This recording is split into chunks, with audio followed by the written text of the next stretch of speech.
일을 하다 보면 사소한 것과 큰 것, 이것 사이에 우리가 무엇을 더 집중해야 되냐라는 이러한 생각을 할 때가 참 많이 있습니다.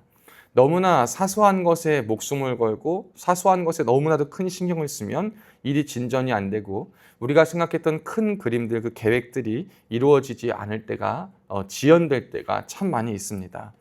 그래서 대개 일을 할 때에 사소한 부분들은 빨리빨리 넘기고 큰 일들을 이루기 위해서 빠른 속도로 나아가는 것이 좋다라고 생각하는 경향들이 참 많이 있습니다.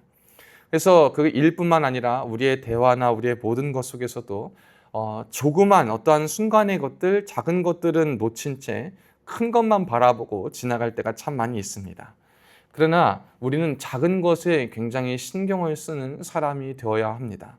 성경에서는 항상 그 적은 것의 효과를 단순히 큰 것을 빨리 이루기 위한 한 가지 방법이라고 말하지 않고 항상 그 작은 것의 영향력에 대해서 어마무시한 힘을 가지고 있다라고 우리에게 경고하고 있기 때문입니다. 적은 누룩이 온 떡에 퍼진다라고 말해서 적은 누룩이지만 그 누룩이 온 것을 부풀게 할 수 있는 만한 힘이 있다라고 말하고 있습니다. 또 적은 말이지만 그 적은 어떠한 말을 통해서 많은 사람들에게 큰 영향을 받을 수 있다. 죽은 파리들이 향기름을 악취가 나게 만드는 것 같이 향기름이 있다 하더라도 그 안에 파리가 들어가 있으면 그 파리가 오래돼서 썩으면 아무리 좋은 향기름이라도 쓰지 못하고 악취가 나는 버려질 것에 불과하다라고 말하고 있는 것처럼 우리가 살아가는 모든 순간에 우리는 작다고 여기는 것, 작기 때문에 소홀하고 별로 신경 안 써도 된다라고 여기는 것들이 있다 하지만 오히려 우리는 그것들에 대해서 다시 한번 생각하고 주의를 다해야 한다라고 성경은 말하고 있습니다. 여러분이 작은 것에 대해서 우리는 어떻게 생각해야 되냐? 작은 것은 나쁜 것도 아니요. 작은 것은 소홀히 여길 것도 아니요. 지나갈 것도 아니요. 작은 것 역시 하나님의 마음과 뜻에 따라서 우리가 움직여야 된다. 여러분 작은 것이라고 우리가 그냥 쉽게 아무렇게나 지나가야 되는 것은 여러분 세상적인 원리는 될 수 있지만 하나님 앞에서는 온전하여지지 않음을 우리는 기억해야 됩니다. 생각해보면 그렇습니다. 우리 각 지체들이 우리는 각 그리스도의 지체다라고 성경이 말하고 있습니다.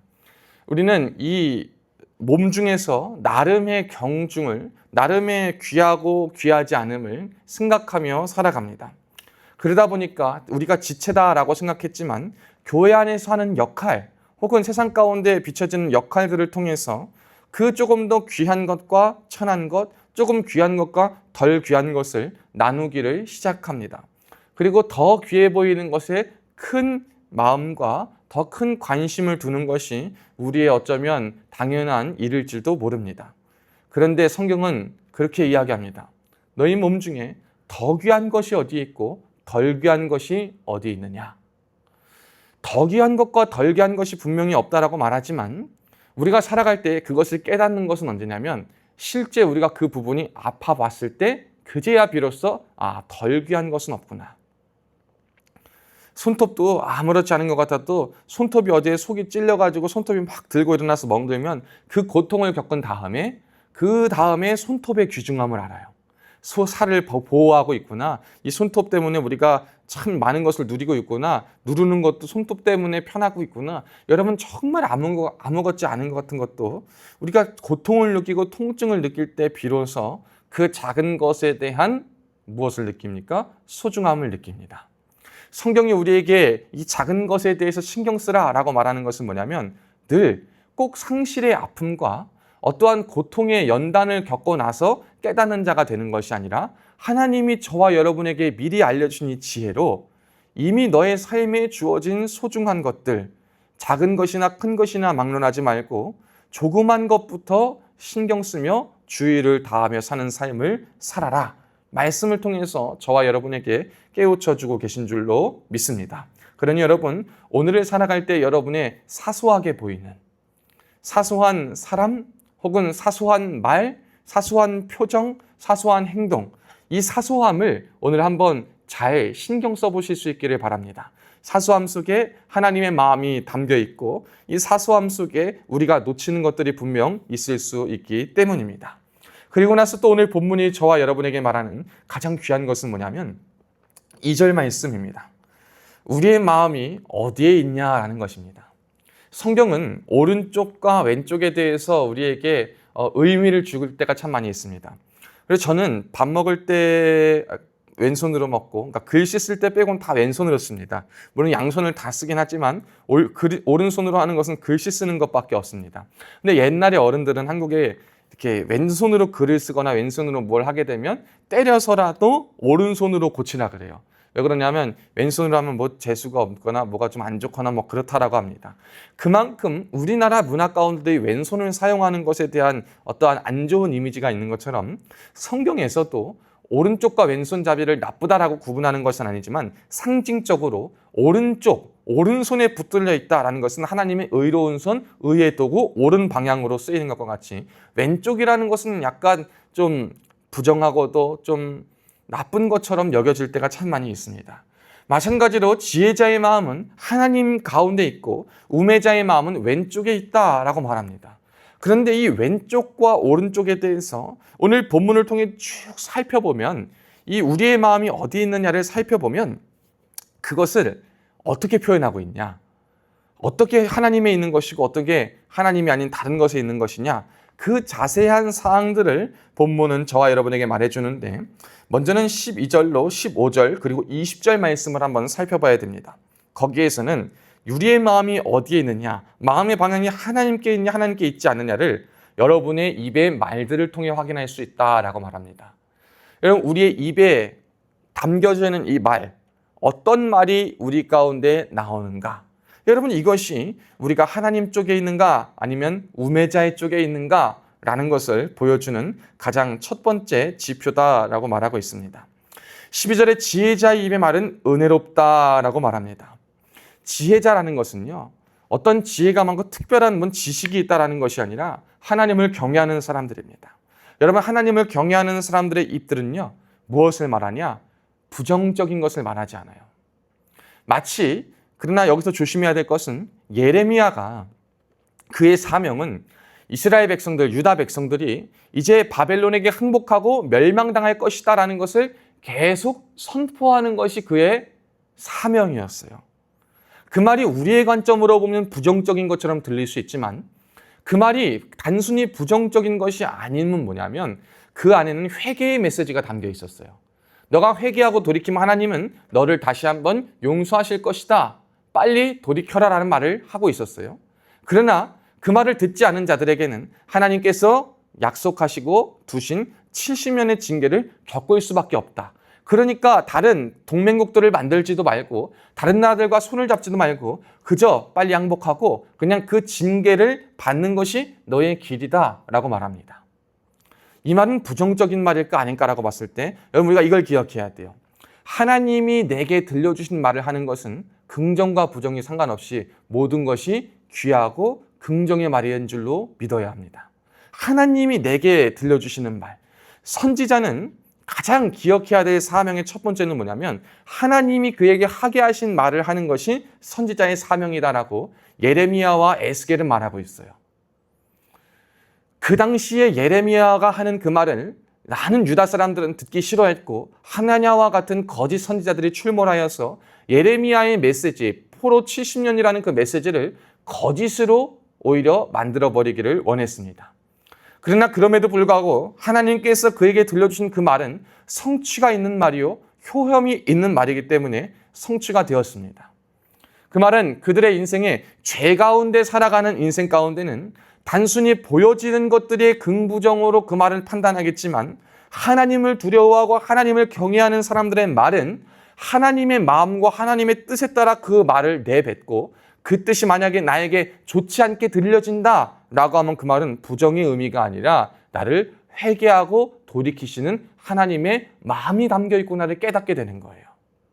그러면 우리가 할 말은 뭐냐면 이 은혜의 말은 뭐냐면 무엇인가 사람들이 그 일을 감당하고 할 때에 믿음으로 독려해주고 그 길을 할 수 있도록 은혜를 끼쳐주고 나도 함께 도와줍니다. 그러나 그 입의 말이 우리 가운데 그가 죄의 길로 가거나 방황의 길로 가거나 잘못된 길로 가거나 할 때 은혜로운 말은 뭐냐면 그래, 그 길로 가, 하나님은 협력해요, 선을 이루어줄 거야가 아니라 야 근데 있잖아, 하나님께서는 그 길을 원하지 않으셔.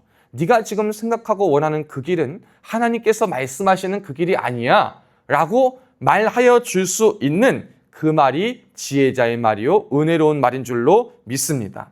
여러분, 우리는 듣기 좋은 말을 하는 사람이 되지 않을 수 있기를 축복합니다. 여러분, 듣기 좋은 말을 하는 사람을 사람들은 많이 찾습니다. 여러분, 근데 사람들이 많이 찾는데 하나님은 그 사람을 찾지 않는다면 그만큼 저는 비참한 인생은 없다라고 생각합니다. 그런데 여러분, 좀 아파도요, 명의를 찾아가는 것처럼 요즘 그 2호선 상담가 조선미, 오은영 이런 박사들의 이야기를 들어보면 듣고 싶은 말을 해주는 사람들은 거의 없습니다. 뼈 때리는 말, 아픈 말. 근데도 방송에 나와서 사람들에게 많은 영향력을 미치고 울림을 줄 수 있는 건 무엇입니까? 여러분, 그의 입에 지혜가 담겨 있고 삶을 바꿀 수 있는 변화와 그 큰 깨달음이 있기 때문인 거예요. 여러분이요, 사람들한테 어떠한 사람이 되고 싶으냐? 여러분, 지혜자가 되고 싶으십니까? 여러분, 정말 은혜를 끼치고 싶은 사람이 되고 싶으십니까? 그러면 하나님께서 여러분에게 두신 말을 할 수 있는 자가 되시기를 축복합니다. 입술에 늘 기억하셔야 돼요. 하나님, 나에게 오늘도 은혜의 입을 허락하여 주옵소서. 골로새서 4장 6절을 보면 우리의 입에 대해서 뭐라고 말하냐? 너희 말을 항상 은혜 가운데서 소금으로 맛을 냄과 같이 하라. 은혜 가운데서 소금으로 맛을 냄과 같이. 소금이 없으면 음식 간이 안 돼서 먹기가 힘들어요. 건강할 수는 있어도 먹기가 힘듭니다. 은혜 가운데서 소금으로 맛을 낸 말과 같이 하면 하나님께서 각 사람에게 마땅히 대답할 것을 알리리라. 여러분, 이것이 하나님이 저와 여러분에게 주신 은혜인 줄로 믿습니다. 그러니 여러분, 말을 하기 전에 여러분 이 사람을 어떻게 할까라고 하기 전에 먼저 기도하세요. 하나님, 오늘 제가 이 사람과의 일이 있습니다. 오늘 이 사람을 만납니다. 어떤 일일지, 그게 가벼운 문제일지, 그냥 일상적인 대화가 될지, 심각한 문제일지 모르겠습니다. 그러나 저에게 하나님께서 하시고자 하신 그 말, 하나님의 마음으로부터 비롯된 정말 은혜가 하나님이 내 입을 주관하여 주셔서 내 입술의 말을 통하여서 은혜가 나타나게 도와 주옵소서 라고 말씀하실 수 있기를 축복합니다. 여러분, 말 많이 하려고 하지 마세요. 많은 말이 사람을 변화시키는 것이 아니더라고요. 그냥 옆에 붙어가지고 할 때까지 잔소리하고 뭐하고 한다고 말 많이 한다고 변화되는 게 아니더라고요. 여러분, 말을 많이 해서 변화됐으면 저는요 매일 사람 옆에 붙어가지고 말만 하고 다녔을 거예요. 그런데 많은 말이 변하는 게 아니에요. 아무리 말이 많고 아무리 그래도 때가 되지 않으면 그 사람은 깨닫지를 못해요. 때가 되면 깨닫는 겁니다. 그러니 여러분, 우리는 하나님의 때를 기다리면서 하나님께서 하게 하신 말, 은혜의 말을 낼 수 있는 자가 되는 것이 지혜롭게 살아가는 인생의 가장 큰 비결인 줄로 믿습니다. 대신 여러분, 하나님 앞에서 좀 여러분이 대신 훈련을 해야 돼요. 은혜의 말을 하기 위해서는요, 여러분, 하나님 앞에 모든 것을 맡기는 훈련을 할 때 은혜의 말이 돼요. 왜냐하면 이게 안 되면 내가 생각한 어떠한 때와 기회와 시기로 자꾸 이게 말이 나오게 돼요. 자꾸 말이 나오면 거기에서는 좋은 말이 나오지 않고 자꾸 악한 말, 안 좋은 말이 나와요. 그렇기 때문에 여러분, 그저 우리는 하나님 은혜로 나의 입에 재갈을 물려주옵소서, 내 입에 파수꾼을 세워주옵소서, 내 입에 하나님의 은혜만 나타낼 수 있도록 도와주셔서 기도할 수 있는 자가 되시기를 주님의 이름으로 축복합니다. 여러분, 그리고 또 한 가지 우리가 기억해야 될 것은 뭐냐면, 자, 15절이에요. 우매한 자들의 수고는 자신을 피곤하게 할 뿐이라. 여러분, 혹시 수고하고 노력하는데 아무도 알아주지 않고 아무 이러한 빚도 바라지 않고 아무런 효과도 없는 것 있습니까? 여러분, 그러면 한번 잘 생각해 봐야 돼요. 이게 때에 따라서 나중에 열매가 맺어지기 위한 기간인지 아니면 내가 우매하게 나만 피곤하게 하는 수고를 하고 있는 것인지. 우리가 해야 될 사명과 목적과 깨달음 없이 그냥 나의 마음대로, 내 뜻대로, 나의 방향대로 무엇을 하게 되면 여러분 열심히 수고합니다. 애는 열심히 써요. 근데 나만 피곤해. 다른 사람들에게 선한 영향력도 없고 오히려 해도 욕먹어. 오히려 해도 좋은 일이 하나도 없어요. 여러분, 왜 그럽니까? 대개 성경에 뭐라 그러냐? 우매하기 때문이다 라고 말하는 거예요. 우매할 때 그런 거예요. 우매함은 뭡니까? 들어야 될 말을 듣지 않아요. 오늘 본문에 3절부터 4절과 많은 본문을 통해서 보면은요, 주권자, 우리의 권위자, 먼저는 하나님 아버지, 그리고 여러분의 삶에 허락된 리더들, 여러분의 삶의 권위자들, 군에서는 지휘관들의 말을 듣지 않는 자들, 그들의 말을 듣지 않고 그들이 말할 때에 크게 분을 일어나가지고 내가 왜 이런 소리를 듣느냐? 나는 이런 소리 들을 이유가 없다. 자리를 떠납니다. 아니, 자리를 지키고 가만히 있어도 마음속에 공손함이나 어떠한 허물에 대해서 나의 잘못을 깨우치고 듣겠다라는 수정하는 마음이 아니라 무념무상 가만히 있는 거예요. 그래, 너는 떠들어라. 겉으로 보면 공손해 보여요. 말하는 거 듣고 있으니까. 근데 속으로는 그냥 뭐라 그러든지 말든지 그냥 이때만 지나가면 된다. 이걸 지혜라고 생각하는 사람이 있는데, 여러분 이렇게 지나갈 때에 여러분 우매한 사람들은 그 자신의 우매함을 절대 깨닫지 못해요. 여러분, 사람들이 말을 할 때 듣지 않은 것, 하나님이 말을 할 때 여러분이 하나님의 말씀을 듣지 않고, 여러분께서 또 하나님이 허락하신 여러분의 상황 속에서 여러분의 권위로 두신 사람들의 말을 듣지 않고 여러분의 의와 여러분의 것들을 함부로 판단만 하는 사람들은요, 절대 우리의 우매함이 바뀌지 않는다. 성경은 말하고 있습니다. 오늘 본문 20절에도 보면 심중에라도 왕을 저주하지 말랍니다. 침실에서라도 부자를 저주하지 말라고 말합니다. 여러분, 하나님께서 이런 말씀을 주실 때 정말 나쁜 왕, 못된 왕, 악한 왕이 있는 것을 모르셔서 저와 여러분에게 이 말씀을 주셨냐라는 것을 생각해 볼 때 절대 그렇지 않습니다. 하나님은 다 아셔요.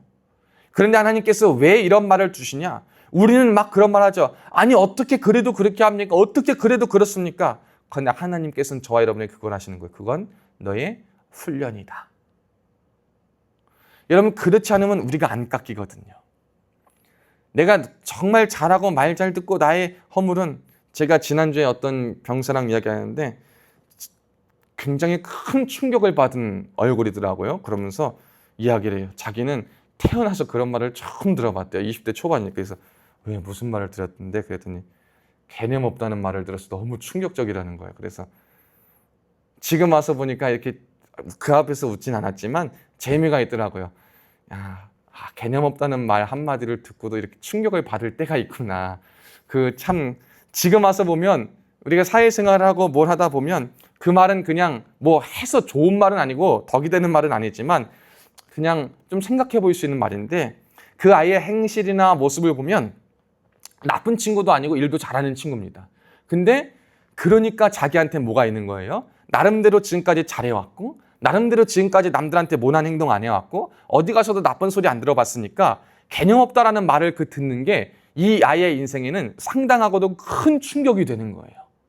근데 이 충격이 있을 수는 있지만 그 충격 뒤에 좀 먼 관점에서 이런 것도 나도 실수할 수 있구나. 나는 이게 옳다고 생각했는데 이 사람의 관점에선, 지휘관의 관점에선 어떠한 입장에서 보면 이것은 옳지 않을 수도 있고, 나도 좀 생각의 폭이 좁았고 내가 이것을 이렇게 생각했던 거구나 라고 생각했으면 그 충격이 변화해서 그의 인생이 양약이 될 텐데, 그게 단순히 충격이 되고 그 사람을 향한 어떠한 나쁨만 되어서 그냥 야, 어떻게 나한테 개념 없다라고 말할 수 있지? 야, 이거 너무 충격인데? 나 어디 가서 그런 소리 들어본 적 없는데? 라고 하기 시작하는 그 순간부터 지금까지 쌓아왔던 좋은 것들이 어떻게 됩니까? 다 무너지고 스스로를 우매하게 만들고 어리석게 만드는 방향으로 이끌게 된다라는 것입니다. 사랑하는 여러분, 우리는 이것을 조심해야 돼요. 물론 듣기 싫은 말 들으면 기분 나쁩니다. 해결되지 않고 해소되지 않는 어떠한 말을 들었을 때 우리 참 좋지 않은 것이 우리의 당연한 현실입니다. 그런데 여러분, 그럼에도 불구하고 우리는 그때 여러분 하나님께서 허락하신 상황 속에 우리의 자리와 위치를 기억할 수 있기를 축복합니다. 여러분, 그때는 하나님이 저와 여러분을요 깎으시는 훈련 중임을 기억하셔야 돼요. 저도 20대 초중반까지 얼마나 이 훈련을 많이 받았나 몰라요. 나 하나님 앞에 정직했고, 나 하나님 앞에 부끄러운 짓 한 거 없고, 내가 열심히 섬겼고 누구보다 하는데 나만 보는 거예요. 나만 보게 되는 거예요. 나만 의로운 것 같고, 나만 잘나는 것 같고, 나만 하나님 앞에 서 있는 것 같고. 근데 하나님이 이 훈련을 깨려고 듣지 않아도 될 말을 듣게 하시고, 아프게 하시고, 깨우게 하시고. 근데 여기서 하나님의 뜻을 깨닫기까지도 참 오랜 시간이 걸리더라고요. 하나님은요, 하나님 앞에서 나만 보는 것이 아니라 또 하나님이 세우신 질서와 권위와 통치 앞에서 그 하나님의 질서도 보고 또 하나님의 동역자들도 함께 보기를 원하시는 것이 하나님의 마음이구나. 이거를 깨닫게 됩니다. 여러분, 그러기 위해서 여러분이 살아가는 그 모든 상황 속에서 첫째로는 여러분, 하나님께서 여러분에게 허락하신 주권자가 있으십니까? 권위자가 있으십니까? 여러분, 절대 그 앞에서 쉽게 노를 나타내지 않을 수 있기를 축복합니다. 여러분이 그들 앞에 섰을 때 공손함으로 서셔야 돼요. 공손함으로. 그냥 한 귀로 듣고 한 귀로 흘린다, 지나간다가 아니라 공손함으로 들어봐야 돼요. 나도 틀릴 수 있고 내가 보지 못하는 것을 더 볼 수 있기 때문에 이 관점과 이 마음을 이해할 수 있는, 이게 돼야지만 하나님 말씀도 들을 수 있는 거예요. 여러분, 하나님 말씀을 듣는데 이 말은 안 듣는다? 여러분, 그것도 굉장히 우매한 사람이에요.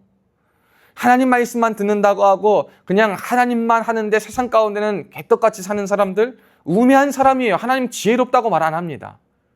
하나님은요, 세상 가운데서도 지혜롭고 하나님 앞에서도 지혜로운 사람, 그것을 하나님께서는 원하시는 것이지, 하나님 앞에서만 열심히 기도하고 말씀을 듣는데 세상 속에서는 평판도 좋지 않고 옳지도 않고 의롭지도 않고 은혜도 없어. 여러분, 이런 사람들을 향해서 하나님은 기뻐하지 않으세요. 그것은 내 신앙 만족인 줄로 믿습니다. 여러분, 내 신앙 만족, 내 기준 만족에서 벗어나 하나님의 기준 앞에 바로 설 수 있기를 축복합니다. 여러분이 지혜를, 하나님을 경외함을 가장 우선으로 삼으시고 하나님의 통치와 하나님의 질서와 하나님의 말씀을 따르는 그 훈련, 그리고 그럴 때 여러분의 입에 하고 싶은 말, 많은 말이 아닌 은혜의 말, 살리는 말, 소생케 하는 말들을, 그리고 큰 것 굵직굵직 한번 보는 것이 아니라 사소한 것, 작은 것부터 한번 돌아볼 수 있는 자가 될 때 하나님은 오늘 저와 여러분의 인생에 하나님께서 주신 놀라운 지혜와 은혜가 넘친다라고 약속하고 계십니다. 오늘도 이 말씀의 은혜가 저와 여러분의 삶에 충만히 넘치시기를 주님의 이름으로 축복합니다.